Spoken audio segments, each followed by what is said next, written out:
혼자 쓸쓸히 놀던 뒤란에 이제 동무들을 끌어들이거나 동무들하고 온 동네를 휘젓고 다니거나 내 마음대로였다.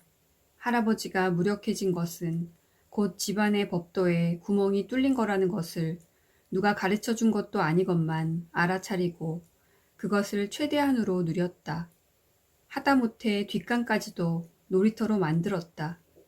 할아버지가 뒷간에서 넘어져서 반신불수가 되셨기 때문에 뒷간에서 넘어지면 어떡하나 겁을 먹은 것도 잠시고, 뒷간은 내 유년기의 추억 어린 여러 놀이터 중에서도 가장 환상적인 놀이터였다.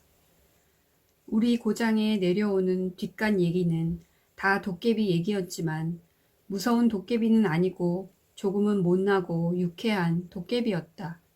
코가 막혀 냄새를 못 맡는 도깨비가 뒷간에서 밤새도록 똥으로 조찰떡을 빚는다고 했다. 쟤를 콩고물이나 팥고물인 줄 알고 맵시 있게 빚은 조찰떡을 쟤에다 굴리기를 되풀이하면서도 아까워서 한 입도 맛을 안 보다가 새벽녘에 다 빚고 나서 비로소 맛을 보고는 퇴퇴 욕지기 하면서 홧김에 원상대로 휘젓고 간다는 것이다. 만일 한창 그 일에 열중하고 있을 때 기침을 안 하고 뒷간문을 열면 도깨비는 들킨 게 무안해서 얼른 조찰떡 한 개만 잡수 하면서 그 중에서 제일 큰 걸 내놓는데 안 먹으면 무슨 해코지를 할지 모른다는 것이었다. 도깨비 얘기 말고 이런 것도 있었다.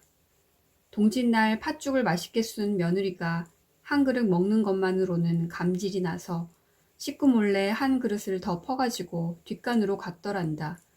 며느리보다 앞서서 팥죽을 몰래 먹으려고 뒷간에 와있던 시아버지가 며느리가 들이닥치자 놀라서 팥죽 그릇을 얼른 머리에다 썼다고 한다. 며느리 또한 임기응변으로 아버님 팥죽 잡수세요 하면서 가져온 팥죽 대접을 앞으로 내밀자 시아버지 왈 얘야 난 팥죽을 안 먹어도 이렇게 팥죽 같은 땀이 흐르는구나 했다는 것이다. 두 이야기는 다 뒷간에 갈 때는 반드시 문 앞에서 인기척을 내라는 걸 훈계하기 위해 어른들이 흔히 해주던 얘기였다. 시골 뒷간에 대해 공포감부터 갖고 있는 요즘 아이들이 들으면 구역질이 날 소리지만 실제로 우리 고장 뒷간은 팥죽을 먹어도 좋을 만큼 청결했다. 칸살도 서너 칸은 되게 넓었고 어른이 이를 보는 데는 한켠에 나무로 된 틀이 따로 있었지만 아이들은 땅바닥에 앉아서 보게 돼 있었다. 아이들이 똥을 누는 헛간 같은 흙바닥은 뒤쪽이 낮아서 똥이 자연히 낮은 데로 떨어지게 돼 있지만 깊지는 않았고 그 낮은 곳은 아궁이에 재를 갖다 버리는 곳을 겸하고 있었다. 물색 없이 키만 큰 사람을 똥친 막대라고 하듯이 아주 긴 나무 막대기 끝에 네모난 나무 판자가 달린 똥치는 막대기가 준비돼 있어 아이들도 자기가 눈 것을 잿더미 속으로 밀어 넣을 수가 있었다. 뒷간의 그런 구조를 모르면 도깨비가 조찰떡에 콩고물 팥고물을 묻힌 얘기도 물론 이해하지 못하리라. 어른들은 어른들대로 조석으로 뒷간바닥을 쓸어 선명한 쌀이빗자루 자국을 내놓았다. 퇴비와 함께 인분을 거름으로 쓸 때였다. 농토에 비해 인구가 적어 늘 인분이 달렸다. 뒷간에 재를 갖다 버리는 것도 인분을 안 보이게 하려는 목적과 함께 인분의 걸음으로써 효용 가치와 분한을 늘리려는 목적도 있었을 것이다. 어떤 때는 송도까지 나가서 인분을 사오는 수도 있었다. 그럴 때마다 개성 깍쟁이들은 오줌똥에다 물을 타서 똥찌개 수요를 늘려서 팔았다고 욕들을 하곤 했다. 그렇게 욕하는 마을 사람 또한 개성 깍쟁이여서 마실 갔다가도 오줌이 마려우면 제 집 밭머리에 와서 누지 남의 밭에 누는 법이 없었다. 어려서 그런 계산까지 한 것은 아니건만도 뒷간에 갈 때는 동무들하고 때로 몰려서 갔다.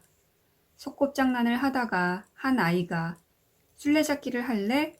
하면 우르르 따라 하듯이 누군가가 뒷간에 가자 하면 똥이 안 마려워도 다들 따라가서 일제히 동그란 엉덩이를 까고 앉아 힘을 주곤 했다. 계집애들도 치마 밑에 엉덩이를 쉽게 깔 수 있는 풍차 바지를 입을 때였다. 대낮에도 뒷간 속은 어둑시근해서 계집애들의 흰 궁둥이가 뒷간 지붕에 덜 여문 박을 으스름 달밤에 보는 것처럼 뽀얗고도 몽롱했다. 엉덩이는 깠지만 똥이 안 마려워도 손에 날 것은 없었다. 줄 늘어니 앉아서 똥을 누면서 하는 얘기는 왜 그렇게 재미가 있었는지 가히 환상적이었다. 옥수수 먹고 옥수수같이 생긴 똥을 누면서 갑순내 누렁이가 새끼를 6마리나 낳았는데 누렁이는 한 마리도 없고 검둥이하고 흰둥이하고 흰 바탕에 검정 점이 박힌 것밖에 없으니 참 이상하다는 따위 하찮은 얘기가 그 어둑시근하고 격리된 고장에선 호들갑스러운 탄성을 지르게도 하고 옥시글 재미난 상상력을 불러일으키게도 했다. 그러나 무엇보다도 뒷간에서는 잘생긴 똥을 많이 누는 게 수였다. 똥은 더러운 것이 아니라 땅으로 돌아가 오이, 호박이 주렁주렁 열게 하고 수박과 참외에 단물을 오르게 한다는 것을 우리는 알고 있었다. 그래서 본능적인 배설의 기쁨뿐 아니라 유익한 것을 생산하고 있다는 긍지까지 맛볼 수가 있었다. 뒷간도 재미있지만 뒷간에서 너무 오래 있다 나왔을 때의 세상의 아름다움은 유별났다. 텃밭 푸성기와 풀숲과 나무와 실개천에서 반짝이는 햇빛이 너무도 눈부시고 처음 보는 것처럼 낯설어 우리는 눈을 가느스름이 뜨고 한숨을 쉬었다. 뭔가 금지된 쾌락에서 노연한 기분마저 들었다. 훗날 학생 입장 불가의 영화를 교복의 흰 깃을 안으로 구겨놓고 보고 나와 세상의 밝음과 낯섦에 접할 때마다 나는 유년기의 뒷간 체험이 되풀이되고 있는 것처럼 느끼곤 했다. 그로부터 더 오랜 훗날 이상의 권태라는 수필을 읽을 기회가 있었다. 놀이기구라고는 없는 5, 6명의 시골 아이가 무얼 가지고 어떻게 놀아야 될지 몰라 돌멩이로 풀을 짓이기다가 곧 실증이 나서 하늘을 향해 두 팔을 벌리고 괜히 기성을 지르다가 맨 나중에는 나란히 앉아서 대변을 한 무더기씩 누더라는 얘기였다. 이상은 그것을 속수무책에 그들 최후의 창작유희라고 묘사해 놓고 있었다. 그런 설명이 없더라도 그의 뛰어난 글솜씨 때문에 돌파구 없는 권태의 극치가 섬뜩하도록 실감되는 글이었다. 그러나 그건 어디까지나 뼛속까지 서울내기인 이상의 감수성이 만들어낸 관념의 유희일 뿐 정말은 그렇지 않다. 시골 애들은 심심해서 어떻게 살까 불쌍하게 여기는 건 서울내개들이 자유이지만 내가 심심하다는 의식이 싹트고 거기 거의 진둘리다시피 한 것은 서울로 오고 나서였다. 서울 아이들의 장난감보다 자연의 경이가 훨씬 더 유익한 놀이개감이었다고 말하는 것도 일종의 호들갑일 뿐 그 또한 정말은 아니다. 우리는 그냥 자연의 일부였다. 자연이 한시도 정지해 있지 않고 살아 움직이고 변화하니까 우리도 심심할 겨를이 없었다. 농사꾼이 곡식이나 푸성기를 씨 뿌리고 싹트고 줄기 뻗고 꽃 피고 열매 맺는 동안 제 아무리 부지런히 수고해봤자 결코 그것들이 스스로 그렇게 돼가는 부산함을 앞지르지 못한다. 아이들도 마찬가지였다. 우리는 어려서부터 삼시밥 외의 군것질거리와 소일거리를 스스로 산과 들에서 구했다. 삘기, 찔레순, 산딸기, 칡뿌리, 맷뿌리, 싱아, 밤, 도토리가 지천이었고 궁금한 입맛뿐 아니라 어른을 기쁘게 하는 일거리도 많았다. 산나물이나 버섯이 그러했다. 특히 항아리 버섯이나 쌀이 버섯은 어찌나 빨리 돋아났는지 우리가 돌아서면 땅 밑에서 누가 손가락으로 쏙 밀어 올리는 것 같았다. 마을 도처에 흐르는 실개천에서 물장구 치며 놀 때도 누가 해진 채 하나만 가지고 나오면 오도방정 떨기 선수인 보리새우를 얼마든지 건져 올려 저녁에 된장국을 구수하게 만들어줄 수가 있었다. 가지고 놀 것도 다 살아있는 것들이었다. 왕개미의 새큼한 똥구멍을 핥아보다가 불개미 떼들한테 종아리를 뜯어먹히기도 했고, 잠자리를 잡아서 날씬한 꽁지를 자르고 대신 더 긴 밀집 고갱이를 꽂아서 날려보내기도 했다. 풀로 각시를 만들어 쪽지어 시집 보낼 때 게딱지로 솥을 걸고 솔잎으로 국수 말고 새금 풀로 김치를 담갔다. 마지막으로 쇠 비름뿌리를 뽑아 열심히 신랑방에 불 켜라, 각시방에 불 켜라 주문을 외면서 손가락으로 비벼서 새빨갛게 만들어서 등불을 밝혀주었다. 가지고 놀 것은 무궁무진했고 우리는 한 번도 어제 놀던 걸 오늘 또 가지고 놀 필요가 없었다. 뙤약볕이 내리쬐는 한여름에는 실개천이 합쳐져서 냇물이 된 동구밭까지 원정을 나갈 때도 있었다. 그럴 때 만나는 소나기는 실로 장관이었다. 서울 아이들은 소나기가 하늘에서 오는 줄 알겠지만 우리는 저만치 앞벌에서 소나기가 군대처럼 쳐들어온다는 걸 알고 있었다. 우리가 노는 곳은 햇빛이 쨍쨍하건만 앞벌의 짙은 그림자가 짐과 동시에 소나기의 장막이 우리를 향해 쳐들어오는 것을 볼 수가 있었다. 우리는 아무도 이해할 수 없는 기성을 지르며 마을을 향해 도망치기 시작한다. 그 장막이 얼마나 빠르게 이동하나를 알고 있기 때문에 우리는 죽자꾸나 뛴다. 불안인지 환희인지 모를 것으로 터질 듯한 마음을 부채질하듯이 벌판의 모든 곡식과 푸성기와 풀들도 축 늘어졌던 잠에서 깨어나 일제히 웅성대며 소요를 일으킨다. 그러나 소나기의 장막은 언제나 우리가 마을 추녀 끝에 몸을 가리기 전에 우리를 덮치고 만다. 채찍처럼 세차고 폭포수처럼 시원한 빗줄기가 복더위와 다른 박질로 불화로처럼 단 몸뚱이를 사정없이 후려치면 우리는 드디어 폭발하고 만다.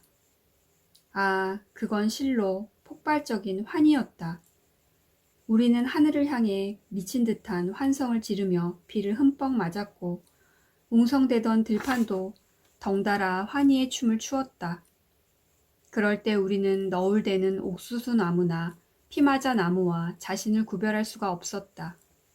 환희뿐 아니라 비에도 자연으로부터 왔다. 내가 최초로 맛본 비애의 기억은 앞뒤에 아무런 사건도 없이 외따로인 채 다만 풍경만 있었다. 엄마 등에 엎여 있었다. 막내라 커서도 어른들에게 잘 엎였으니 5살 때쯤 아니었을까? 저녁 노을이 유난히 새빨갰다. 하늘이 낭자하게 피를 흘리고 있는 것 같았다. 마을의 풍경도 어둡지도 밝지도 않고 그냥 딴 동네 같았다. 정답던 사람도 모닥불을 통해서 보면 낯설듯이. 나는 참을 수가 없어서 울음을 터뜨렸다. 엄마는 내 갑작스러운 울음을 이해하지 못했다. 나 또한 설명할 수가 없었다. 그건 순수한 비애였다. 그와 유사한 체험은 그 후에도 또 있었다. 바람이 유난히 을씨년스럽게 느껴지는 저녁나절, 동무들과 헤어져 홀로 집으로 돌아올 때 홍시빛깔의 장광이 남아있는 능선을 배경으로 텃밭머리에서 너울대는 수수 이삭을 바라볼 때의 비애를 무엇에 비길까? 그때만 해도 엄마 등에 엎였을 때하고는 달리 서러움을 적당히 고조시키고 싶어 꾀까지 썼다. 어떻게 하면 저 수수 이삭의 건들됨이 더 슬프고 쓸쓸하게 보일까? 그 적당한 시점을 잡느라 키를 낮춰보기도 하고 고개를 요리조리 돌려보기도 하다가 풀숲에 아예 누워버리기도 했다.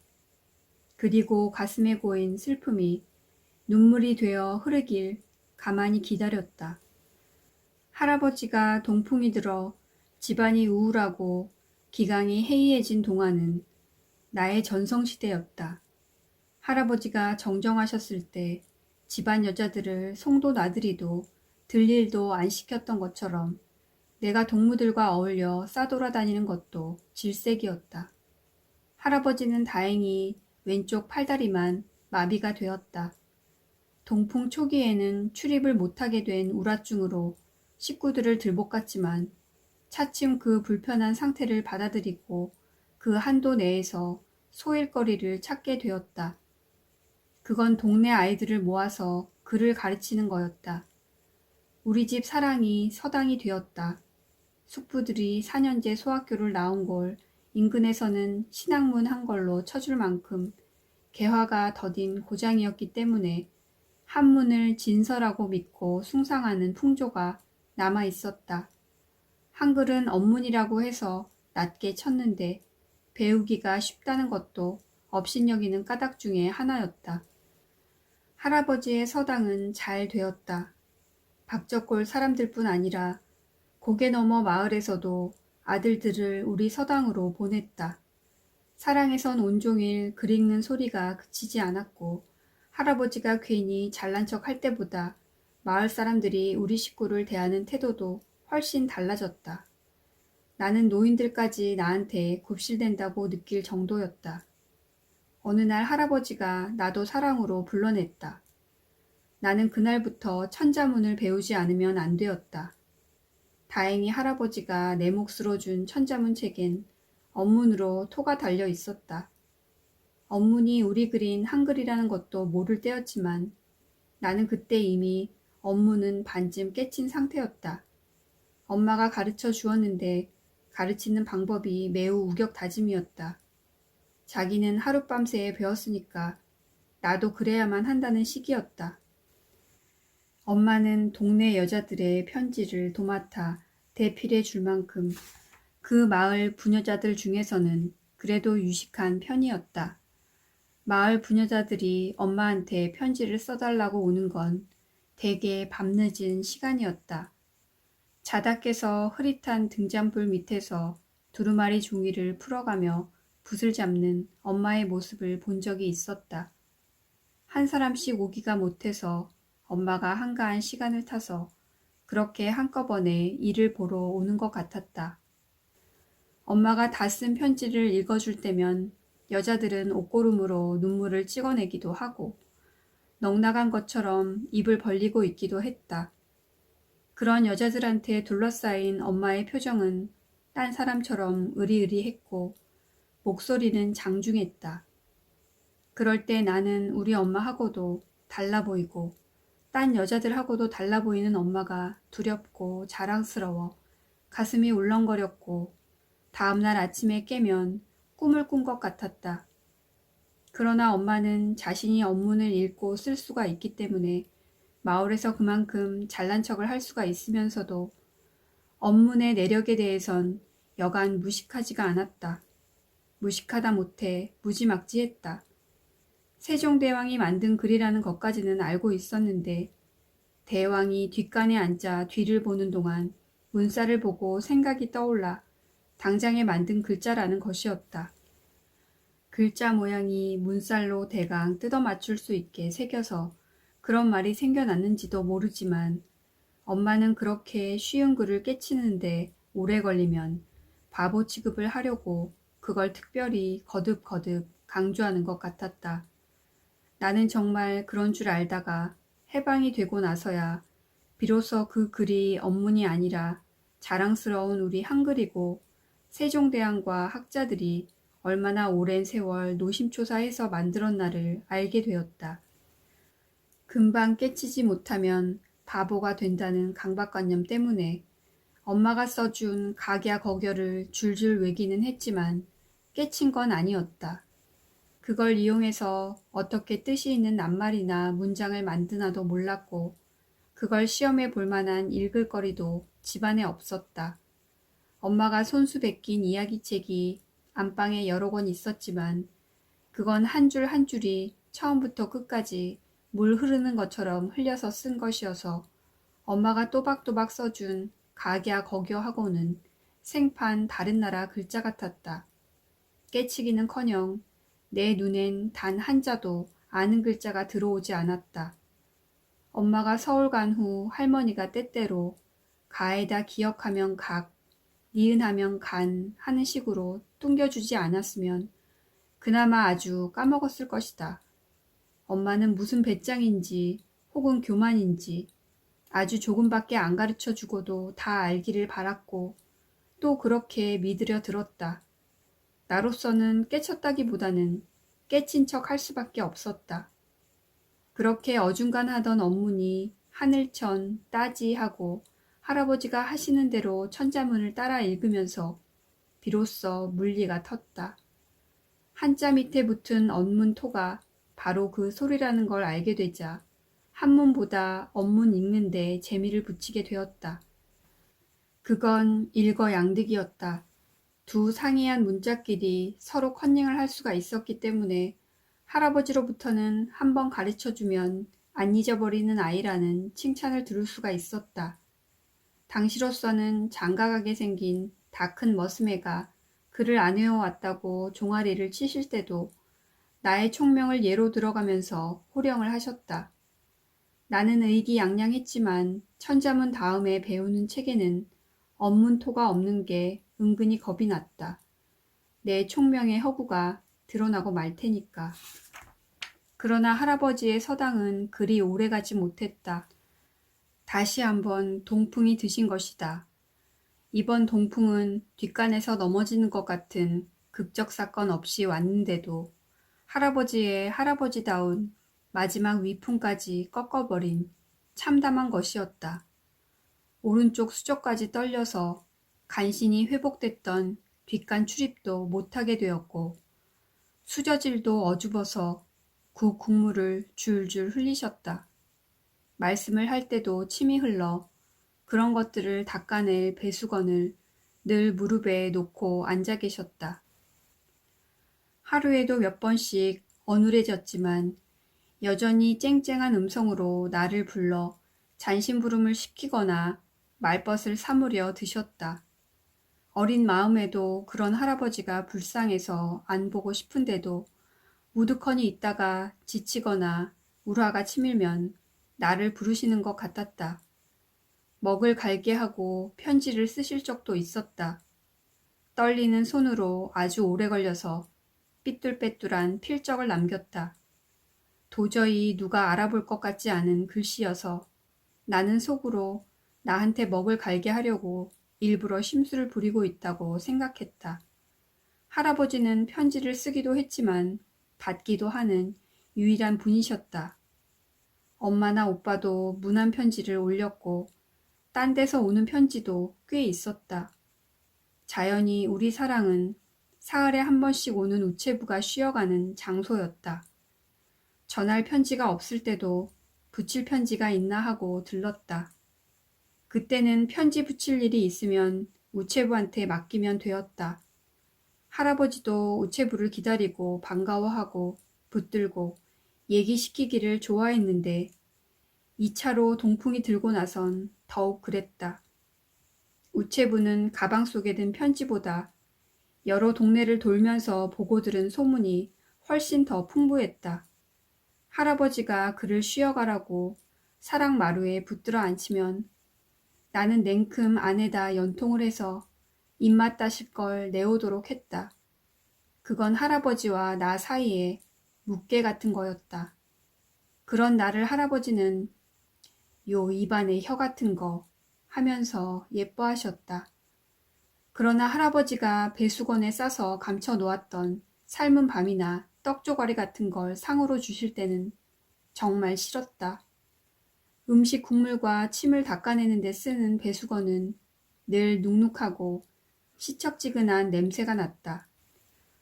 심부름을 잘못해 꾸중을 들을 적도 있었다. 한 번은 급한 소리로 부르시기에 달려갔더니 화롯불이 사위여 담뱃불을 붙일 수가 없으니 성냥을 켜달라는 것이었다. 나는 그때까지 성냥불을 켜본 적이 없었다. 며느리가 불씨를 꺼트리면 쫓겨날 정도의 옛날은 아니었지만 더울 때도 집 어디엔가 화로가 있어서 성냥이 그다지 필요하지 않았다. 어쩌다 남이 켜는 걸 본 적은 있어도 내가 직접 그걸 할 수 있을 것 같지는 않았다. 내가 울상을 짓자 할아버지는 나더러는 성냥갑만 잡고 있으라고 하시곤 당신이 성냥개비를 그으려고 하셨지만 손이 떨려 번번이 실패로 돌아갔다. 그 모습이 어찌나 불쌍하던지 차마 바로 보기 민망했다. 딴 일도 아니겠다. 그까짓 담배 피우는 일 그쯤에서 단념을 하셨으면 좋으련만. 이번에는 당신이 성냥갑을 잡고 있을 테니 나더러 성냥개비를 그어보라고 했다. 만일 내가 힘껏 그어 내 손끝에서 확 불이 일어나면 나는 그걸 내던지고 말 것 같았다. 그러면 움직이지 못하는 할아버지는 그 자리에서 그냥 타 죽고 말 것이 아닌가. 생각만 해도 소름이 끼쳤다. 나는 마치 내가 그 일을 저지른 것처럼 공포에 질려 큰 소리로 울면서 사랑을 뛰쳐나왔나. 나는 그때 참 잘 우는 아이였다. 그러나 불에 대한 내 무섬증은 그럴 만한 내력이 있었다. 나는 그전부터 불을 낼 뻔한 계집애란 소리를 들어온 바가 있었다. 오빠가 개성에 있는 북부 소학교에 다닐 때였는데 언젠가 집에 다니러 올 때 화경을 가지고 온 적이 있었다. 까만 테를 두르고 손잡이가 달린 그 작은 화경은 아마 이과 시간의 실습 교재였을 것이다. 그 동그란 유리로 비춰보면 오빠의 눈이 황소 눈깔처럼 커 보이기도 하고 내 손가락이 엄마 손가락처럼 굵어 보이기도 하는 걸 내가 하도 재미있어 하니까 오빠는 더 신기한 걸 보여주었다. 화경으로 햇빛을 모아 종이를 태우는 게 왜 그렇게 신기하던지 동그란 유리를 통과한 햇빛이 점점 도타워지고 오므라들면서 꼭 칠흑 속에 숨은 고양이 눈깔처럼 요괴롭게 빛나다가 마침내 종이에서 모락모락 연기를 뿜어 올리고 구멍을 내고 구멍이 실고추처럼 가늘고 새빨갛게 종이를 먹어 들어가는 걸 지켜보는 동안 나는 숨이 막히고 배창자가 쪼글쪼글 오그라들면서 오줌이 마려웠다. 그날 밤 나는 정말 오줌을 쌌다. 그래서 요즘도 나는 아이들이 불장난을 하면 오줌 싼다는 한간의 속설을 믿는다. 거기까지는 기억이 선명한데 그 후에 내가 불을 낼 뻔했다는 사건은 전혀 생각나지 않는다. 어른들한테 들은 얘기대로라면 추수하고 나서 이영을 엮으려고 헛간에 쌓아놓은 집단 사이에서 몰래 화경장난을 하다가 그만 지푸라기에 불이 붙었다는 것이다. 사랑마루에서 대문을 중심으로 반대쪽은 마당에 널어놓은 곡식이나 고추 따위가 소나기를 만났을 때 얼른 걷어들일 수 있도록 지붕만 있고 문은 없이 바깥으로 열린 헛간이었다. 불을 처음 발견한 이웃집 새댁은 마치 우물에서 물을 길어 가던 중이어서 이고 있던 물동이를 곧장 쏟아부어 쉽게 불을 끌 수가 있었다고 한다. 하마터면 집을 태울 뻔한 불상사인데도 왜 기억에서 깨끗이 지워져 버렸는지 내 기억력 중 특히 어릴 적 기억력에 자신이 있다가도 그 대목에선 고개가 갸우뚱해지면서 어른들이 혹시 내 불장난을 막아보려고 꾸미거나 과장한 얘기가 아닐까 하는 의심까지 하게 된다. 그래도 불을 낼 뻔한 계집애란 소리는 오랫동안 내 의식을 짓눌렀다. 국민학교를 졸업할 때까지도 성냥불 켜는 걸 두려워해서 불편할 적도 많았지만 할아버지 담뱃불을 못 붙여 드릴 때가 가장 슬펐다. 할아버지를 위해서 무언가 내 속에 한계 같은 걸 박차보려고 허둥대면서도 그렇게 안 되던 조바심과 난 왜 이렇게 못났을까 싶은 자기 혐오 등 복잡한 심리적 갈등까지를 아직까지 기억하고 있다.